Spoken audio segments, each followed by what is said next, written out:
किसी भी औरत के लिए ये बड़े खूबसूरत लम्हात होते हैं जब उसकी डॉक्टर उसको बताती है कि कंग्रेचुलेशंस यू आर प्रेग्नेंट, या फिर जब आप प्रेगनेंसी स्ट्रिप्स पर ये दो मैजिकल लाइंस देखती हैं।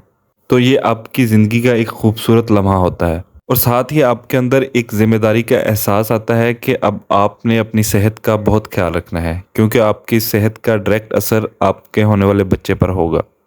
आपने अपने साथ साथ अपने इस बच्चे का भी ख्याल रखना है। अस्सलाम वालेकुम नाजरीन, मैं हूं डॉक्टर ज़ुहैब और आज हम प्रेगनेंसी सीरीज़ शुरू करने जा रहे हैं। इसकी पहली वीडियो में आज हम बात करेंगे फर्स्ट ट्राइमेस्टर यानी कि प्रेगनेंसी के पहले 3 महीने। इन महीनों में आपने क्या प्रिकॉशंस करनी है, क्या चीज़ें हैं जो आपने खानी है, किन चीज़ों से परहेज़ करना है और इसके अलावा बहुत कुछ।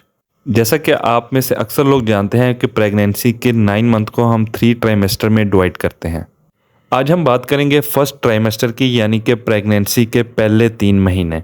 ये बात याद रखिए कि हम प्रेगनेंसी की एज निकालते हैं from first day of last menstrual period, यानी कि जो आखिरी बार आपको माहवारी आई थी उसके पहले दिन से।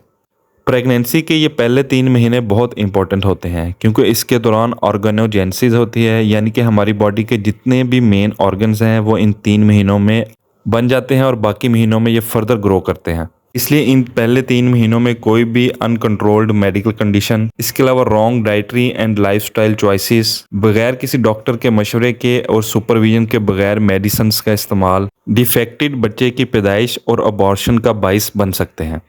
चलिए बात करते हैं कुछ ऐसी चीज़ों की जिनको आपने करना है और कुछ ऐसी चीज़ें जिनको आपने इन पहले 3 महीनों में अवॉइड करना है ताकि आप अपने इस प्रीशियस बेबी को सेफ रख सकें। नंबर 1, जितना जल्दी हो सके आप अपने डॉक्टर के पास विज़िट करें ताकि वो आपकी डिटेल्ड हिस्ट्री ले सके, प्रेगनेंसी कंफर्म कर ले और एक डेटिंग स्कैन यानी कि आपका अल्ट्रासाउंड और कुछ ज़रूरी ब्लड टेस्ट वो करवा ले। नंबर 2 है मोस्ट इम्पॉर्टेंट, यानी कि आप जितना जल्दी हो सके फॉलिक एसिड लेना शुरू कर दें। फॉलिक एसिड की रिकमेंडेड डोज है 5 milligram per day. Folic acid एक विटामिन है, ये इसलिए लेना ज़रूरी है क्योंकि अगर आप में इसकी कमी हुई तो आपका बच्चा न्यूरल ट्यूब डिफेक्ट का शिकार हो सकता है, इसलिए एहतियातन फॉलिक एसिड को लेना बहुत ज़रूरी है। नेक्स्ट, आप इस बात का ख्याल रखें अगर आप में कोई भी लंबा चलने वाली बीमारी है जैसा कि शुगर का मसला है, ब्लड प्रेशर का प्रॉब्लम है या फिर थायराइड प्रॉब्लम है, तो ये वेल कंट्रोल्ड होनी चाहिए प्रेगनेंसी के दौरान। अगर आप सिगरेट पी रही हैं या फिर शराब नोशी कर रही हैं तो आपको बिल्कुल फ़ौरन छोड़ना होगी। अल्कोहल की कोई भी सेफ़ अमाउंट नहीं है जो आप प्रेगनेंसी में इस्तेमाल कर सकें, क्योंकि अगर आप फिर भी इस्तेमाल करेंगे तो आपके बच्चे में एक डिजीज़ जिसे हम फीटल अल्कोहल सिंड्रोम कहते हैं वो हो सकती है, जिसमें आपका बच्चा जहनी तौर पर, जिस्मानी तौर पर कमज़ोर होगा और उसमें बिहेवियरल प्रॉब्लम भी हो सकते हैं। मतलब कुछ फीमेल्स मैरिजुआना यानी भंग और इसके अलावा चर्स का इस्तेमाल कर रही होती हैं तो उनको वो फ़ौरन छोड़ना होंगी। अक्सर फीमेल्स का सवाल होता है क्या हम प्रेगनेंसी के दौरान कॉफ़ी का इस्तेमाल कर सकती हैं। साइंटिफिक रिकमेंडेशन के मुताबिक आप 200 milligrams of caffeine daily use कर सकती हैं, यानी कि आप कॉफ़ी के 2 छोटे कप डेली इस्तेमाल कर सकती हैं। इसके अलावा आपको ख्याल रखना होगा कि कैफीन हमारी कोल्ड ड्रिंक्स, डार्क चॉकलेट, चाय और ग्रीन टी में भी मौजूद होती है। नेक्स्ट बहुत इंपॉर्टेंट पॉइंट है कि आपने प्रेगनेंसी के दौरान कोई भी किसी भी तरह की मेडिसिन खुद से इस्तेमाल नहीं करनी। आपने जब भी मेडिसिन लेनी है डॉक्टर से मशवरा करके लेनी है, क्योंकि अक्सर मेडिसिन जो हैं वो प्रेगनेंसी के दौरान सेफ़ नहीं है।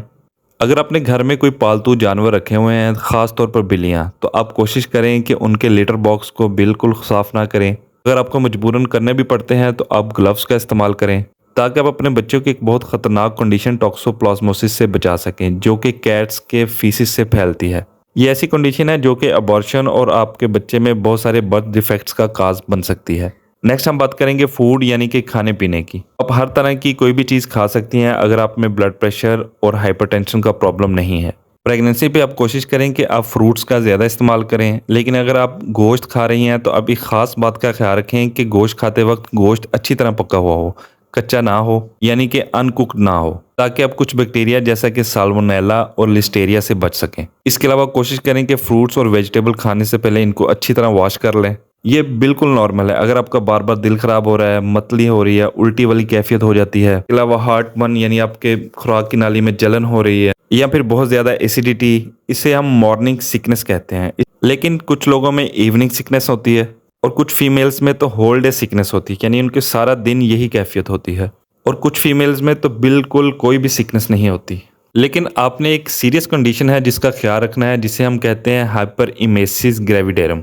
में फीमेल को बहुत ज़्यादा वोमिटिंग होती है, वो कोई भी चीज़ रिटेन नहीं कर पाती, जो खाती है, जो पीती है वो वोमिटिंग से बाहर आ जाता है, जिस वजह से फीमेल में डिहाइड्रेशन यानी कि पानी की कमी हो जाती है। तो इस कंडीशन में ज़रूरी होता है कि आप हॉस्पिटल में एडमिट हो जाएँ, ताकि आपको आईवी फ्लूइड और आईवी मेडिकेशन दी जा सकें, ताकि आपकी वोमिटिंग रुक जाए।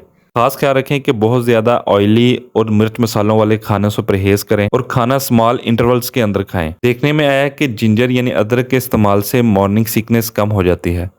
अगर आप में मॉर्निंग सिकनेस है तो आप अदरक इस्तेमाल करें, अदरक की चाय इस्तेमाल कर सकती हैं। इसके अलावा आजकल अदरक के यानी जिंजर कैप्सूल भी अवेलेबल है, आप वो इस्तेमाल कर सकती हैं।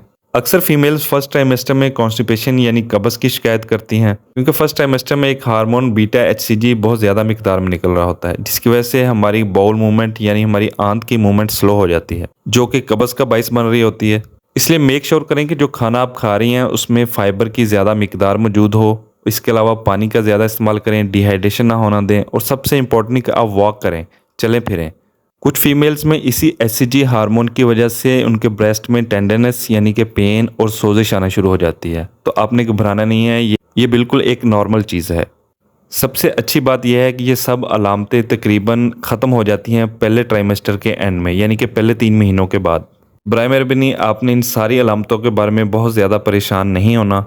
अक्सर फीमेल्स वेट के बारे में क्वेश्चन करती हैं, तो आप पहले 3 मंथ के अंदर यानी फर्स्ट ट्राइमेस्टर में अपना वेट कम कर सकती हैं। याद रखें कि जो वेट गेन है यानी कि वेट बढ़ना 4th से 5th मंथ के अंदर स्टार्ट होता है। कुछ और बहुत कॉमन अलामतें जिनके साथ फीमेल्स आती हैं फर्स्ट ट्राइमेस्टर और प्रेगनेंसी में, जैसे कि वो थका थका महसूस करती हैं, उनको हर टाइम नींद आ रही होती है, काम करने का बिल्कुल कोई दिल नहीं कर रहा होता। तो इस मसले के लिए कोई मेडिसिन नहीं है, क्योंकि आप याद रखें कि आपकी बॉडी के अंदर बहुत सारा काम हो रहा है, एक बच्चा आपके अंदर ग्रो कर रहा है, आपकी बॉडी को बहुत सारा वर्क करना पड़ रहा है, बहुत सारी एनर्जी यूज़ हो रही है। तो इसका बेहतरीन हल है कि आप अच्छी नींद लें, खुद को हाइड्रेटेड रखें, पानी की कमी ना हो, इसके अलावा अच्छी खुराक खाएं।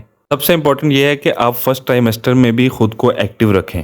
प्रेगनेंसी एक नॉर्मल फिजियोलॉजिकल प्रोसेस है, ये कोई डिजीज़ नहीं है कि आप बस लेट जाएं। आप बहुत ज़्यादा मुश्किल या स्टर्नेस एक्सरसाइज मत करें, लेकिन वॉक आप कर सकती हैं। इसके अलावा कुछ मिनिमम स्ट्रेचिंग कर सकती हैं, योगा कर सकती हैं। कुछ फीमेल्स में लोअर बैक यानी कमर के निचले हिस्से में दर्द रहता है, उनके पेट में अक्सर डिस्कम्फर्ट फील करती हैं, तो ये बिल्कुल नॉर्मल है, क्योंकि आपके पेट में आपकी बच्चेदानी यानी कि यूट्रस ग्रो कर रही होती है। लेकिन अगर ये पेन यानी दर्द बहुत ज़्यादा शदीद हो, इसके साथ आपको ब्लड आना शुरू हो जाए या फिर कोई और डिस्चार्ज हो, तो आप फ़ौरन डॉक्टर से मशवरा करें।